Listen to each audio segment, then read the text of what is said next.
राधे राधे, जय श्री श्याम। गणपति बप्पा मोरिया, मंगल मूर्ति मोरिया। आपको मालूम होना चाहिए कि गणपति बप्पा आ चुके हैं, पधार चुके हैं आप सभी के घर में। और ऐसी प्रार्थना करती हूँ कि गणपति जी को जब भी आप लेकर के आएँ तो इतना प्रभावित हो जाएँ आपसे कि आप खुद कहने लगें कि गणपति जी ने आज प्रसन्नतापूर्वक हमको सब कुछ दिया है, रिद्धि, सिद्धि, शुभ लाभ। आपको मालूम है शुभ लाभ क्यों बोलते हैं? शुभ लाभ इसलिए बोलते हैं कि गणपति जी के 2 पुत्र हैं शुभ लाभ, एक रिद्धि से है और एक सिद्धि से है। तो इसलिए उनका भी आना बहुत ज़रूरी है। तो इसलिए गणपति जी रिद्धि, सिद्धि और शुभ लाभ के साथ आपके घर में विराजमान हो, ऐसी मैं प्रार्थना करती हूँ। और कहना चाहती हूँ कि जब भी गणपति जी को पधारें अपने घर में, तो गणपति जी को पूर्ण श्रृंगार के साथ में पधारें और गणपति जी को पढ़ते हुए ना लेकर आएँ। वो खड़े हैं या फिर वो बैठे हुए हैं या आपकी तरफ देख रहे हैं और उनकी जो सूंड है, वो राइट की तरफ होनी चाहिए, यानी सीधे हाथ की तरफ होनी चाहिए। ऐसे गणपति जी को बहुत शुभ माना जाता है।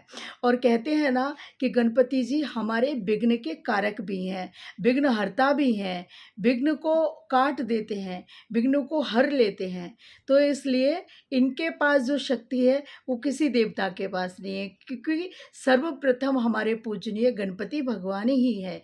आप इनसे कुछ भी मांग सकते हैं। हमारे जितने भी ग्रंथ हुए हैं, जितने भी उपनिषद हुए हैं, जितनी भी सारी भाषाएं हुई हैं हमारे ग्रंथों के द्वारा, हमारे पुराणों के द्वारा, वो सिर्फ गणपति भगवान ने ही पूर्ण की हैं। तो सोचिए कि गणपति भगवान में कितना बुद्धि है और कितनी बुद्धि के साथ में आपको क्या-क्या नहीं दे सकते। आप अपने बच्चों के घर में भी, बच्चे जहाँ पढ़ते हैं उस स्थान पर भी आपको गणपति जी का एक चित्र ज़रूर लगाना चाहिए, उनकी छवि वहाँ पर रखनी चाहिए, जिससे कि उनको एक बुद्धि प्राप्त अच्छे से होती रहनी चाहिए।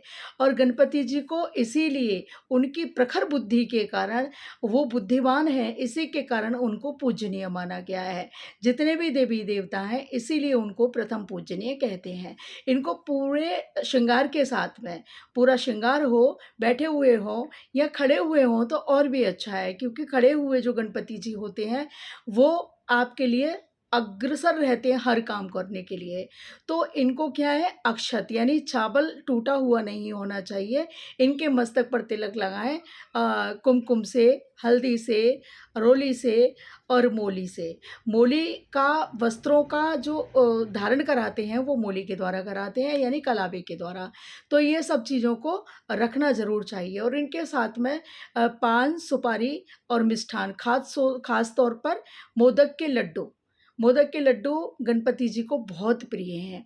मैं आपको बार-बार ये बताना चाहती हूँ कि गणपति जी की आप जितनी सेवा कर लेंगे, ये गणपति जी के देन है और इस पर आप जितनी सेवा कर लेंगे, उतना ही अच्छा लाभ आपको प्राप्त होगा।